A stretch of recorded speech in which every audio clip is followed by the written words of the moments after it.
Hi everyone, this is Sonia Dhawan and welcome back to our YouTube channel. Thank you so much guys for all your appreciation, motivation, encouragement and your comments. I'm so thankful and grateful to you for all the likes and the comments.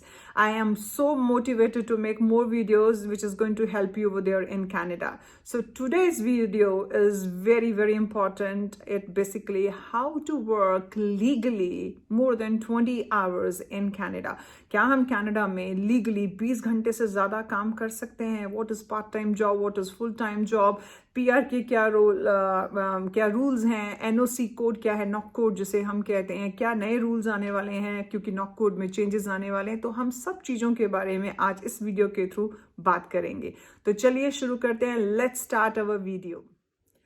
So in Canada, you are allowed to work part-time for 20 hours in a week. So जब आपकी पढ़ाई चल रही है, while your studies and while your semester is going on, आपको हफ्ते के अंदर 20 घंटे लीगली काम करना अलाउड है।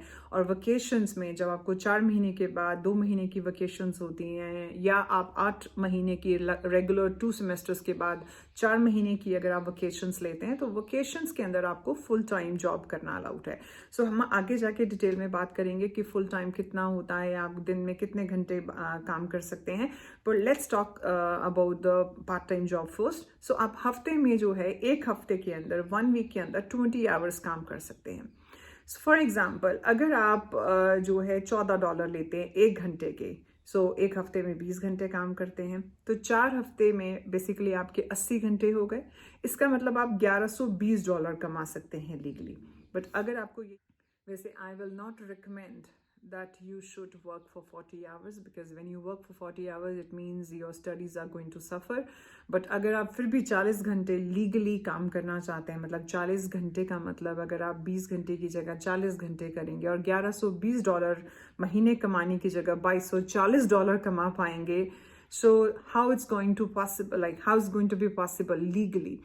So there's a way for that. So if you work on campus, अगर आप अपने कॉलेज के कैंपस में काम कर रहे हैं, अगर आप अपने यूनिवर्सिटी के कैंपस में काम कर रहे हैं 15 घंटे या 20 घंटे, तो उसके अलावा भी जो है आप बाहर जो है पार्ट टाइम जॉब 20 घंटे आपको अलाउड होती है। So if you work in a campus, university campus और इन अ कॉलेज कैंपस, अगर आप कॉलेज के कैंपस में किसी लाइब्रेरी में या किसी रेस्टोरेंट में या वहाँ पे बुक स्टोर में कहीं पर भी अगर आप काम कर रहे हैं, अगर आप किसी जूनियर स्टूडेंट को पढ़ा भी रहे हैं और आप उसके लिए पैसे कमाते हैं, वो आपको लीगली अलाउड है। ऑन कैंपस जो है वो आपके जो 1 वीक के 20 आवर्स हैं उसमें काउंट नहीं होता है। आप उसके अलावा भी बाहर जो है पार्ट टाइम जॉब 20 आवर्स की कर सकते हैं।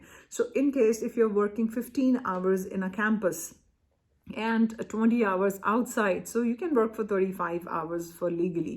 आप legally जो है 35 घंटे काम कर सकते हैं। this was the way to work legally 40 hours. वैसे I will not recommend that you should work for 40 hours because when you work for 40 hours it means your studies are going to suffer.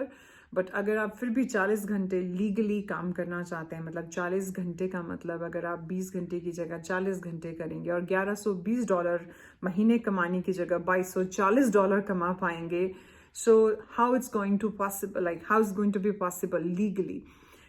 there's a way for that. if you work on campus, अगर आप अपने college के campus में काम कर रहे हैं, अगर आप अपने यूनिवर्सिटी के कैंपस में काम कर रहे हैं 15 घंटे या 20 घंटे, तो उसके अलावा भी जो है आप बाहर जो है पार्ट टाइम जॉब 20 घंटे आपको अलाउड होती है। If you work in a campus, university campus और इन अ कॉलेज कैंपस, अगर आप कॉलेज के कैंपस में किसी लाइब्रेरी में या किसी रेस्टोरेंट में या वहाँ पे बुक स्टोर में कहीं पर भी अगर आप काम कर रहे हैं, अगर आप किसी जूनियर स्टूडेंट को पढ़ा भी रहे हैं और आप उसके लिए पैसे कमाते हैं, वो आपको लीगली अलाउड है। ऑन कैंपस जो है वो आपके जो 1 वीक के 20 आवर्स हैं उसमें काउंट नहीं होता है। आप उसके अलावा भी बाहर जो है पार्ट टाइम जॉब 20 आवर्स की कर सकते हैं। In case if you are working 15 hours in a campus and 20 hours outside, so you can work for 35 hours for legally. आप legally जो है 35 घंटे काम कर सकते हैं। this was the way to work legally 40 hours. हम बात करते हैं अब एक्सप्रेस एंट्री के बारे में। एक्सप्रेस एंट्री में जो है बेसिकली आपके जो वर्क आवर्स हैं वो कैलकुलेट किए जाते हैं। सो एक्सप्रेस एंट्री के अंदर जो मिनिमम एलिजिबिलिटी या मिनिमम रिक्वायरमेंट है वो है 1560 घंटे की। सो अगर आप पूरे हफ्ते में जो आपको लीगली 40 घंटे काम करना फुल टाइम अलाउड है, अगर आप 40 घंटे भी नहीं काम करते हैं, आप 30 घंटे काम करते हैं, तो 12 महीने में फिर भी आपके 1560 घंटे पूरे हो जाते हैं and you become eligible to apply under express entry. So उससे पहले थोड़ा सा समझ लेते हैं कि स्टैंडर्ड वर्किंग आवर्स क्या है कनाडा में। बाकी सभी देशों की तरह जो स्टैंडर्ड वर्किंग आवर्स हैं, एक दिन के अंदर 8 घंटे, एक हफ्ते के अंदर 5 दिन, और सैटरडे संडे जो है आपकी हॉलीडे होती है, छुट्टी होती है, एंड एक हफ्ते के अंदर 40 घंटे। So if these three situations get changed, like if you're working more than 8 hours in a day, आप 8 की जगह 12 घंटे काम कर रहे हैं या 12 घंटे से ज़्यादा काम कर रहे हैं, and you're working all the 7 days in a week, आप पूरे के पूरे 7 दिन काम कर रहे हैं, you're not taking any off on Saturday and Sunday, and you're working more than 40 hours. So in 3 situations में क्या होगा, क्या रूल्स हैं कनाडा में, उसके बारे में बात करते हैं। So let's take the first situation. According to the Government of Canada website, the maximum hours in a week is 48 hours. So if you work more than 48 hours, अगर आप 48 hours से ज़्यादा काम करते हैं, you need to have an agreement, written or electronic. It has to be between the employer and the employee that you're working more than 48 hours, and then there will not be any problem. Second situation, the website say that you should not work more than 12 hours. तो अगर आप 12 घंटे से भी काम ज़्यादा कर रहे हैं, मतलब in a day you should work for 8 hours, but if you are still working 12 hours और more than 12 hours, you are allowed to do so unless you have a collective agreement, again electronic or written, between the employer and the employee. The third situation, when you're working all the 7 days in a week, mostly the people who are self-employed, the people who have their own restaurants, or they started their own new business, they work for all the 7 days in a week and there's no count of the hours also.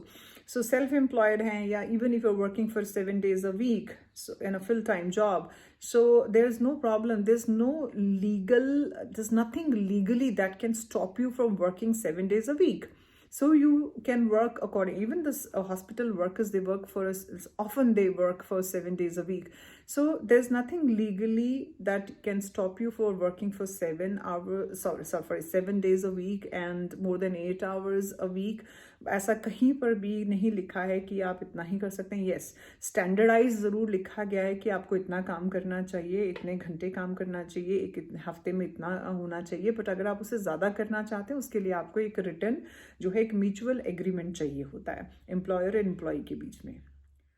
तो हम बात करते हैं कब हम काम legally नहीं कर सकते हैं कनाडा में। 2 सिचुएशंस आती हैं जब हम लीगली कनाडा में काम करना हमें अलाउड नहीं है। द फर्स्ट सिचुएशन इज़ कि आप महीना 2-3 महीने पहले ही पहुंच गए and your course is not started yet. So आपका जब प्रोग्राम शुरू ही नहीं हुआ है, how you are legally allowed to work in that country. So आप अपने प्रोग्राम से 15-20 दिन पहले ही चाहिए, बिकॉज जब तक आपने अपने कॉलेज में जाके रजिस्ट्रेशन नहीं करी है and you have not got your social insurance number, how you can start working legally. So legally काम करने के लिए कॉलेज में रजिस्ट्रेशन, जो कि अक्सर 15-20-25 दिन पहले ही शुरू होता है, तो आप उससे पहले अगर जाते हैं तो आप कैश काम करेंगे, which is not legally allowed. Second situation तब है जब आपकी सारा प्रोग्राम, सारा कोर्स खत्म हो चुका है। When your program is finished, you have already got all your transcript, your exams have finished, your graduation ceremony has been done, you have got the degree also. For example, your program is finished on 15th, everything is finished on 15th of March, and you've applied for the work visa on 25th of March. तो ये जो 16 मार्च से लेके 24 मार्च के बीच का time है, इस time के बीच में आप लीगली काम कर नहीं सकते हैं वहाँ पर। सो आपका जो कोर्स फिनिश होने के और वर्क वीज़ा अप्लाई करने के जो बीच का टाइम होता है, you are not legally allowed to work. So ये 2 सिचुएशन आती है, once when registration has not been done yet and your program is not started, and the second is when your program is finished and you have applied for the work visa. In between that time, you are not allowed to legally work in that country. Let's talk about PR also. So PR and full-time job. So PR के लिए you required a full time job. आपके part time job से आप जो है PR नहीं apply कर सकते हैं, तो आपके पास फुल टाइम जॉब होनी चाहिए। ये जॉब ऑफर लेटर होना चाहिए कई प्रोविंसेस के अकॉर्डिंगली। कईयों में 1 ईयर का एक्सपीरियंस चाहिए होता है आपको फुल टाइम जॉब के लिए, क्योंकि एक्सप्रेस एंट्री के लिए आपके जो वर्किंग आवर्स हैं वो कैलकुलेट होते हैं। सो हर एक प्रोविंसेस का जो है डिफरेंट डिफरेंट रूल है, कहीं पे AIPP है, कहीं पे SINP है, कहीं पे PNP है, but you required a full time job and there are 5 categories in PR. So NOC code जो नॉक कोड है जिसको हम इंडिया में बोलते हैं, NOC कोड के अंदर जो है 5 कैटेगरीज आती हैं एंड और NOC का फुल फॉर्म है नेशनल ऑक्यूपेशनल क्लासिफिकेशन. सो पूरे जो ऑक्यूपेशंस हैं उनको क्लासिफाइड कर दिया गया है 5 कैटेगरीज के अंदर, स्किल टाइप O या 0, skill type A, skill type B, skill type C and D. सो ये टोटल मिला के जो है 0 से या O से लेके ABCD तक 5 कोड बनते हैं. अभी जो ये 5 कोड हैं इसके अंदर जो फर्स्ट आता है वो है स्किल टाइप O, जिसके अंदर मैनेजमेंट लेवल की जॉब आती है या मैनेजर लेवल की जॉब आती है. जो स्किल टाइप A है उसके अंदर प्रोफेशनल जॉब्स आ जाती हैं, जिसमें कि डॉक्टर्स हो गए, डेंटिस्ट हो गए, आर्किटेक्ट हो गए, ये आपकी जो प्रोफेशनल लेवल की जॉब्स हैं वो टाइप A में आती हैं. टाइप B के अंदर जो है शेफ आ गया, आपका इलेक्ट्रिशियन आ गया, प्लम्बर आ गया, एयर कंडीशन एंड हीटिंग वाले आ गए, या आप किसी शिफ्ट के सुपरवाइज़र हैं या वहाँ पर एज अ सुपरवाइज़र लगे हैं, तो वो जो है कैटेगरी B में आ जाते हैं.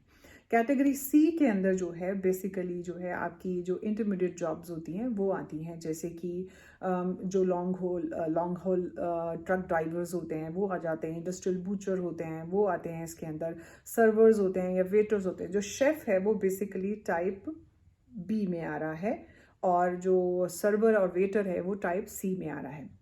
सो टाइप D के अंदर जो है बेसिकली लेबर जॉब आ जाती है, जो खेतों में काम करते हैं या जो फ्रूट पिकर्स हैं ऑर्चर्ड्स में काम करते हैं, या फिर जो घर में क्लीनिंग का काम करने के लिए आते हैं वो लेबर जॉब्स के अंदर आ जाते हैं, वो है कैटेगरी D. सो इसमें जो पहले O, A एंड B जो है, ये जो फर्स्ट 3 कैटेगरीज हैं, अगर आप इन तीनों कैटेगरीज में किसी में भी अगर आप आते हैं, जो ज़्यादातर अक्सर स्टूडेंट आते हैं, अगर आप इन 3 कैटेगरीज में, तो आपकी PR जो है वो थोड़ी फास्ट हो जाती है क्योंकि आप CEC कैटेगरी के अंदर आते हैं. सो अगर आप लास्ट 2 कैटेगरीज में आते हैं PR तो होगी बट थोड़ा सा टाइम लगता है. और एक बार बताना चाहूँगी, जो NOC कोड है, जो नॉक कोड है, ये इस अप्रैल 2022 के अंदर अब चेंज होने वाला है. इसके अंदर बहुत सारी नई चीज़ें, स्पेसिफिकेशन ऐड करी जाने वाली हैं. एंड पहले 5 थे 0 से लेके D तक, अब ये 6 हो जाएंगे, 6 कैटेगरीज बन जाएंगी. और इसके अंदर साइबर सिक्योरिटी वाले और डेटा साइंटिस्ट स्पेशली डाले गए हैं. सो नॉक कोड के अंदर बेसिकली 1516 प्रोफेशंस आते हैं. सो आप एक बार चेक कर लीजिएगा PR में कि जब आप जॉब फुल टाइम के लिए जाते हैं कि हमारा जो प्रोफेशन है या मैं जिस लेवल पे काम कर रहा हूँ वो नॉक कोड में किस कैटेगरी में आता है, whether I will be eligible to apply for the PR, fast PR, or it is going to be slow. So this was all about the work visa and about the work and legally allowed part-time, full-time, everything in Canada.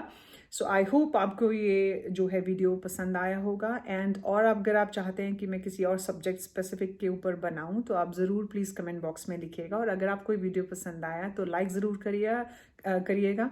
It keeps me motivated कि मैं और बनाऊं. Likes important होते हैं, वैसे ही जैसे आपकी जो है रजिस्टर में कॉपी के अंदर गुड इंपॉर्टेंट होता था, स्टार इंपॉर्टेंट होता था. So if you like the videos please do like it and share it with your friends. Thank you so much guys for giving me your time and love you all. Thank you so much.